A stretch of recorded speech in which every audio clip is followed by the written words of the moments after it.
नमस्कार, लाइव में आपका स्वागत है। बिहार के वैशाली जिले में साइबर अपराधियों के पास से मनरेगा की फाइलें मिलने के बाद प्रशासन में खलबली मच गई है। जी हां, आपने सही सुना।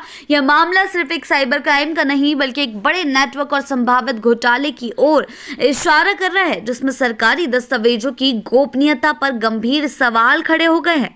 हाजीपुर के साइबर थाना की पुलिस ने बीते दिनों काजीपुर थाना क्षेत्र के पहेतिया गाँव में दो अलग अलग ठिकानों पर छापेमारी कर दो कुख्यात साइबर अपराधियों को गिरफ्तार किया था। हालांकि एक अपराधी अंधेरे का फायदा उठाकर फरार हो गया। छापेमारी के दौरान पुलिस ने जो सामग्री बरामद की उसने प्रशासनिक महकमे की नींदें उड़ा दी है।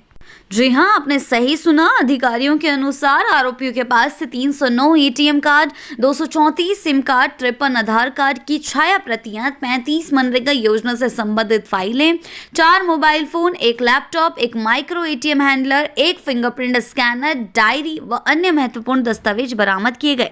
सबसे चौंकाने वाली बात यह रही कि अपराधियों के कब्जे से मनरेगा की जिन योजनाओं से जुड़ी फाइलें मिली वे किसी आम व्यक्ति के हाथ में नहीं आ सकती। ऐसे में आशंका जताई जा रही है कि कहीं इस पूरे मामले में कुछ सरकारी कर्मियों की संलिप्तता तो नहीं है। इस बिंदु को ध्यान में रखते हुए साइबर थाना में प्रेस वार्ता आयोजित की गई, जहां कई मनरेगा पदाधिकारियों को पूछताछ के लिए बुलाया गया। केस की अनुसंधानकर्ता ने संबंधित पदाधिकारियों से फाइलों की उपलब्धता, गोपनीयता और इनकी पहुंच को लेकर गहन जानकारी ली। इस मामले को गंभीरता से लेते हुए साइबर डीएसपी चांदनी सुमन ने बताया कि बरामद फाइलें मनरेगा से जुड़ी हैं और अब इस मामले की उच्च स्तरीय जांच की आवश्यकता है।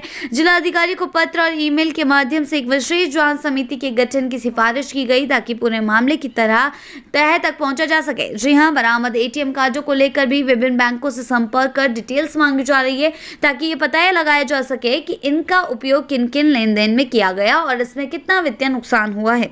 डीएसपी ने स्पष्ट किया कि प्रारंभिक जांच के बाद ही ये साफ हो सकेगा कि साइबर अपराधियों ने अब तक कितनी रकम की ठगी की है। डीडीसी कुंदन कुमार ने बताया कि जिलाधिकारी से अभी तक कोई स्पष्ट निर्देश प्राप्त नहीं हुआ है, लेकिन विभागीय स्तर पर मनरेगा पदाधिकारियों को फाइलों के स्रोत और संभावित लीक की जांच के निर्देश दिए गए हैं।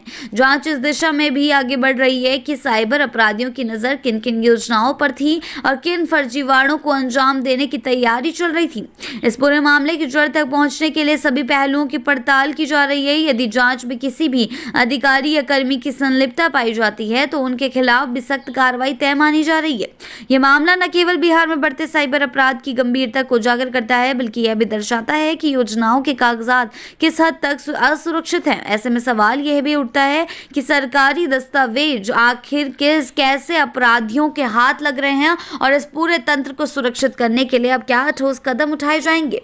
आगे के अपडेट्स के लिए जुड़े रहें लाइव के साथ ही चैनल को सब्सक्राइब करना ना भूलें और हमारी फेसबुक और वेबसाइट के साथ भी जरूर जुड़ें।